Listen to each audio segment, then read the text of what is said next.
Welcome back, do-it-yourselfers. Today, I'm trimming out a new house with furring strips. Why? Because they're like $2 a piece. You can save a ton of money by using these instead of trim. I will say the wood is just a little bit more rough than normal trim, but if you like that rustic style, this is perfect for you.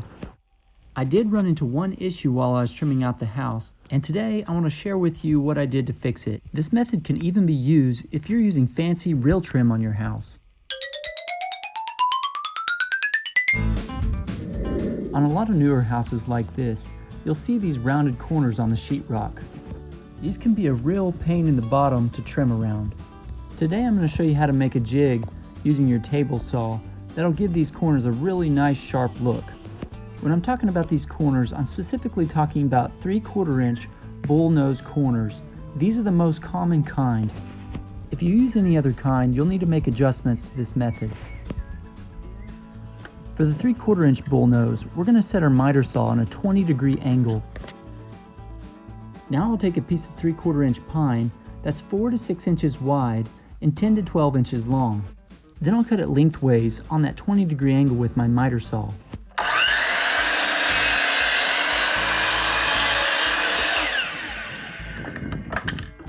Once again, this narrow end is about 2 to 3 inches and the wider end is about 6 to 7 inches.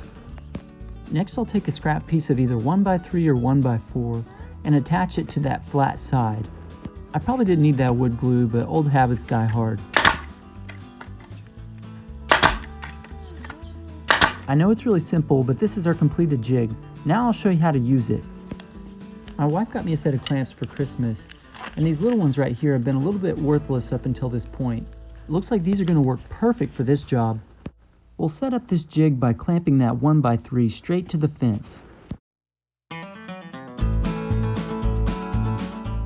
Next, lower the blade height to about 1/8 of an inch. The back of our table saw blade should be 1 to 2 inches from the jig. We're going to make these corner pieces by taking a short piece of trim that's about 1 foot long and put that flat end right up against the edge of the jig.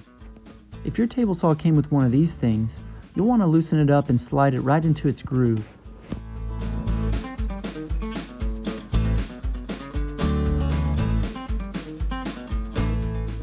Then you'll want to tighten it up once you see that you have the angle correct.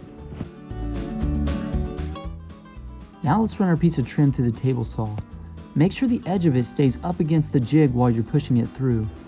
I also like to maintain a little bit of downward pressure with my push stick. As you can see, our table saw's already started to cut a circular pattern out on the back of our trim.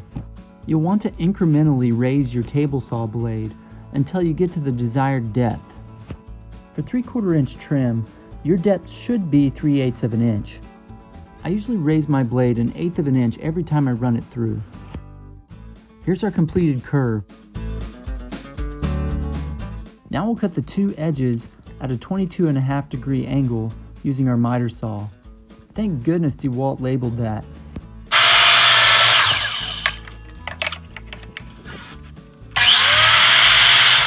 It's really important that the inside edge of your cut is right up against the edge of your curve. Let's test this to make sure our curve isn't too deep or too shallow. This is a good fit. The edges match pretty well here. If you set your table saw too deep, your trim would look like this. If it's too shallow, the corner piece will stick out. Once I get the perfect height of my table saw blade, I keep track of how many turns it takes to get from 1/8 of an inch to the height I need.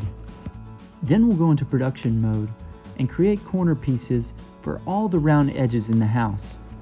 By the way, if anyone here wants to make $1 million, you can make those pencils taste way better. I was thinking like cherry flavored or strawberry flavored or coffee flavored for, morning projects. But no, these things have some kind of bitter, nasty flavor to them. If you get rich off my idea, all I ask is that you send me a variety box of those. Anyways, to install these corner pieces, I start with the corner piece and make sure it's angled correctly by using some test pieces when I attach it. Then I'll take the measurements for the longer pieces on the sides there. Don't forget, these are also 22.5 degree cuts. And that's pretty much all there is to it. Once again, these furring strips do kind of have a rustic look to them, but you can use this method on some really fancy trim and make some awesome looking pieces. Thanks for joining me today on DIY Man. We'll look forward to seeing you next time.